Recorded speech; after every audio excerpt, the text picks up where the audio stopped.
Hello दोस्तों, नमस्कार। आज हम बात करेंगे भारत के अक्षांश और देशांतर की। किस प्रकार से हमारे भारत का अक्षांश और देशांतर है। तो हेडिंग हमारे पास है कि भारत का अक्षांशीय एवं देशांतर विस्तार। अक्षांश और देशांतर विस्तार की बात करें उससे पहले भारत की विश्व में स्थिति।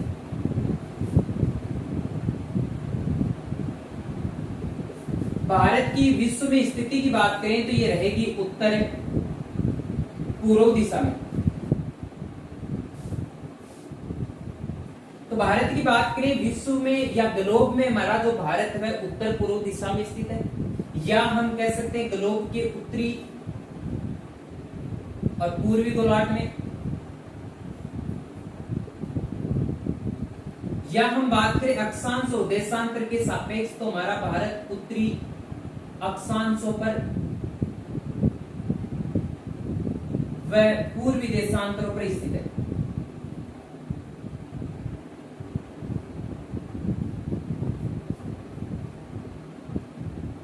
तो ये इस प्रकार से भारत की विश्व के सापेक्ष स्थिति रहेगी।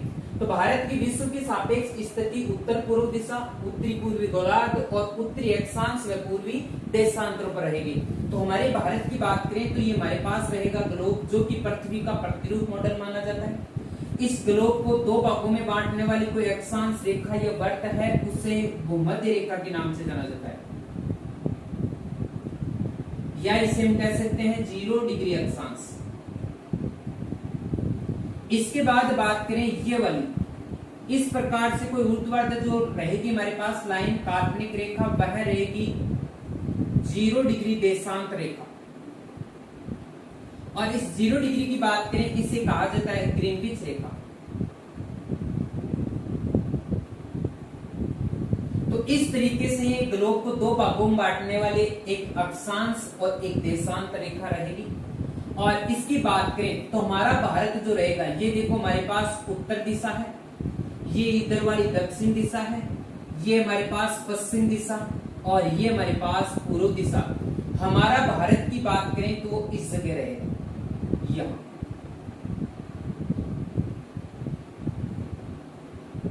यहां विद्यमान है।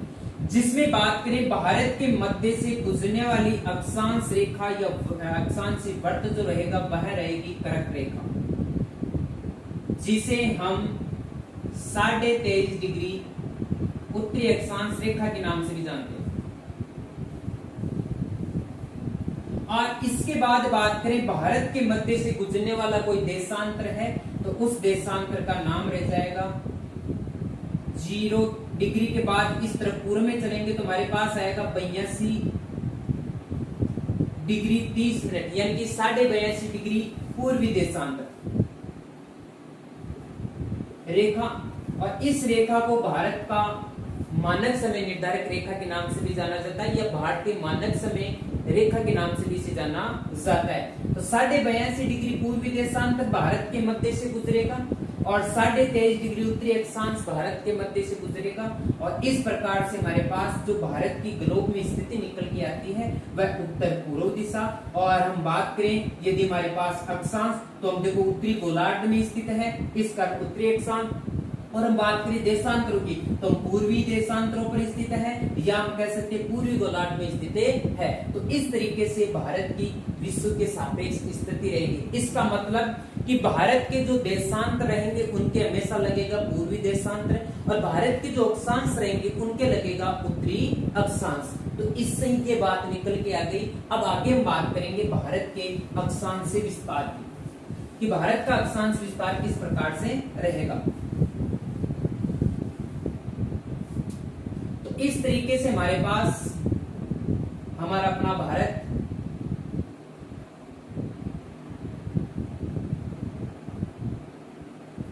इस तरीके से रहेगा। तो भारत की बात करें, हमारा भारत उत्तरी अक्षांशों पर और पूर्वी देशांतरों पर रहेगा। तो अक्षांश विस्तार किस प्रकार से शुरू होगा और देशांतर विस्तार किस प्रकार से शुरू होगा। हमारे भारत की बात करें तो हमारा भारत भूमध्य रेखा से उत्तरी अक्षांशों पर 876 किलोमीटर दूरी पर स्थित है। जहां से हम बात करें भारत का अक्षांश विस्तार, समुद्री क्षेत्र की बात करें तो अंडमान निकोबार से शुरू होगा।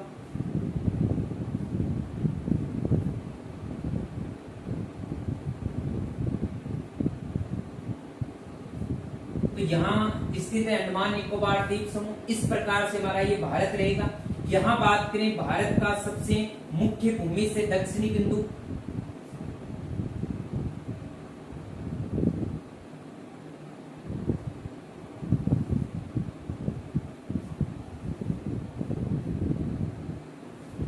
उस दक्षिणी बिंदु की बात करें जो कि मुख्य भूमि से, इसका नाम रहेगा कन्याकुमारी। और कन्याकुमारी जो क्षेत्र है वह तमिलनाडु के अंदर स्थित है। जबकि भारत का समुद्री क्षेत्र में सबसे दक्षिणतम बिंदु होगा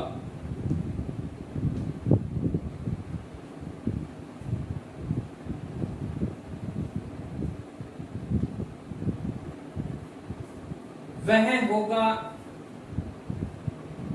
यहां स्थित है अंडमान निकोबार के निकोबार द्वीप समूह में ग्रेट निकोबार पर, जिसका नाम रहेगा इंदिरा पॉइंट।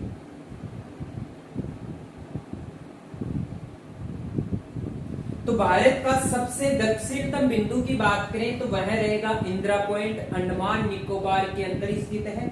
जबकि भारत का मुख्य भूमि से सबसे दक्षिणी बिंदु वह होगा कन्याकुमारी, जो कि तमिलनाडु में स्थित है।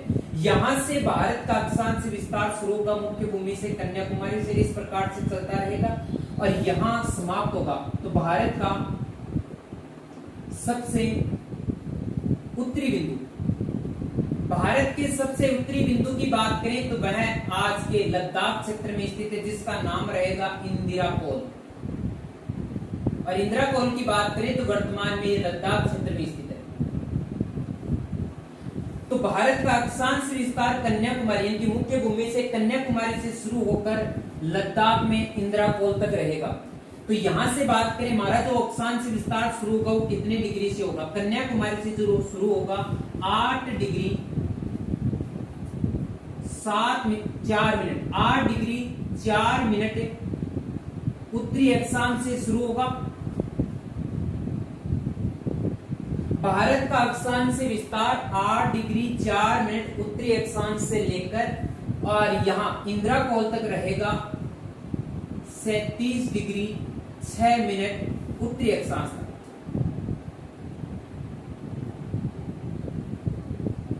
भारत के अक्षांश विस्तार की बात करें 8 डिग्री 4 मिनट उत्तरी अक्षांश से लेकर 37 डिग्री 6 मिनट उत्तरी अक्षांश तक रहेगा। इसके बाद बात करें यदि इंदिरा पॉइंट से बात करें तो यहां से शुरू होगा 8 डिग्री 6 डिग्री 4 मिनट उत्तरी अक्षांश से शुरू होगा। वापस से देखें, भारत के अक्षांश से विस्तार की बात करें इंदिरा पॉइंट से शुरू होगा 6 डिग्री 4 मिनट उत्तरी अक्षांश से, मुख्य भूमि से शुरू होगा 8 डिग्री 4 मिनट उत्तरी अक्षांश से। इसके बाद बात करें यहां से 8 डिग्री 4 मिनट उत्तरी अक्षांश मुख्य भूमि से लेकर 37 डिग्री 6 मिनट उत्तरी अक्षांश तक समाप्त होगा। तो ये तो हो गया भारत का अक्षांश विस्तार। अब बात करते हैं देशांतर विस्तार की। तो भारत का सबसे पश्चिमी बिंदु, भारत का सबसे पश्चिमी बिंदु जो होगा वह है गौहरमोती। गौहरमोती नामक जो स्थान पड़ता है यह आता है सर्क्रीक क्षेत्र,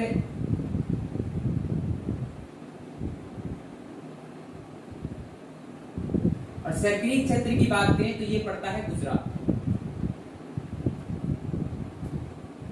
तो भारत का पश्चिमी जो बिंदु रहेगा वह गौहरमोती, सर्क्रीक क्षेत्र और गुजरात में स्थित है। यहां से भारत का देशांतर विस्तार शुरू होगा, कितने डिग्री से शुरू होगा तो ये होगा 68 डिग्री 7 मिनट पूर्वी देशांतर से।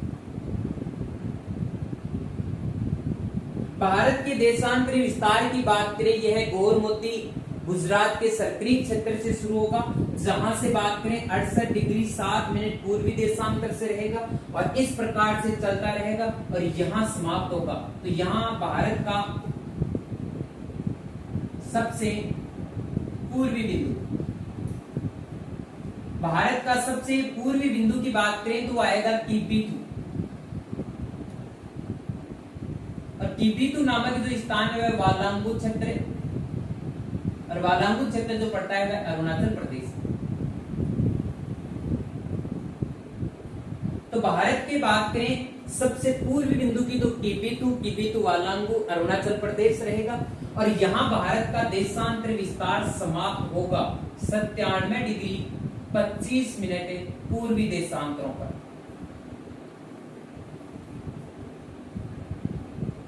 तो वापस से देखिए भारत के अक्षांश विस्तार की बात करें तो भारत का अक्षांश विस्तार मुख्य भूमि से 8 डिग्री 4 मिनट उत्तरी अक्षांश से शुरू होगा जो कि समाप्त होगा 37 डिग्री 6 मिनट उत्तरी अक्षांश पर। उसी प्रकार से भारत के देशांतर विस्तार की बात करें 68 डिग्री 7 मिनट पूर्वी देशांतर से शुरू होकर 97 डिग्री 25 मिनट पूर्वी देशांतर पर समाप्त होगा।